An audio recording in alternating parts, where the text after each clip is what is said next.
Hey, what's going on, guys? My name is Thrasher Motorbike, and KTM is an awesome bike. We all know that. We all would love to buy it, but there are some things that you should know before buying a KTM. A KTM RC specifically. I don't know about Duke because I haven't ridden a Duke as much. But yeah, I have an RC. I own an RC, and based on my experience, I'm gonna tell you guys what are the things that you should know before buying. What are the problems that you will face when if you buy an RC. So the first thing I would like to talk about is the seating position.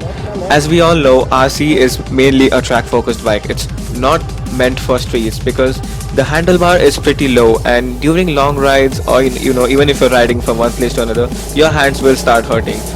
The gloves and if you put a grip on the handle, um, it might hurt a bit less, but then it will hurt, because for me it does. My hand get numb after riding for like 32 or 30 minutes or 1 hour. So yeah, the handlebars are pretty low on this bike, and that's why your whole body's pressure comes on your hands, and that's why it hurts a lot. This is something you should know before buying because it's gonna be really bad in bumper to bumper traffic. Next up, I'd like to talk about the seat. KTM's in general have really bad seats because they're not that comfortable. They are just a bit cushion-ish. I don't know, but yeah, it's the seat is very hard, okay, and you might not feel it if you just sit on it, but once you ride for a bit for some days, you'll start to feel that the seat is actually rock solid, because whenever you go in a bump or whenever you go on a speed breaker, you actually feel like the seat is not soft at all. It is just a bit soft, but then just can't feel it. It just doesn't take your body weight, and it's just really hard, and it hurts a lot on your butt. So yeah, the seat is something you should know. It will be a pain in the ass, literally, literally a pain in the ass when you go for long rides because it hurts a lot. Next up, I'd like to talk about the mileage.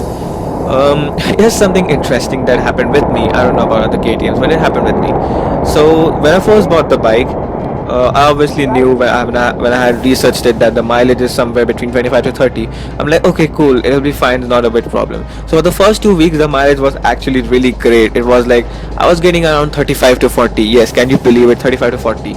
But then after the first 2 weeks, the mileage, it's just sucking really bad. Like I'm getting 10 or 15 or 20 at max, not even 20, like 18 or 17 at max. I don't know if in the first 2 weeks it happened or what, but then yeah, the first 2 weeks the mileage was really good, but then after that the mileage is really bad of this bike. And it's something you would expect from a sports bike like this, but then yeah, you should know this. When you own a KTM, yeah, the petrol pump becomes your second home, to be honest. So yeah, the last thing that I want to talk about is the servicing cost. So the first 3 servicings are obviously free, but what after that? After that, servicing costs are pretty high. It's around 1,000 to 3,000. Depends on how much you have to service it. But that's the average cost. Around 2,000 to 4,000. You can bet on it. So, except for that, if you're just putting your hard-earned money in this bike, if you're on a fixed budget, just remember that you're gonna have to empty your pockets a lot on this bike, not just for buying it, but then after buying it to maintain it. Maintenance costs of this bike are high. Okay, the tire cost is like 15,000 per pair, and it's a lot. Okay, and the body part, if you crash once, then the body parts will cost a lot for you.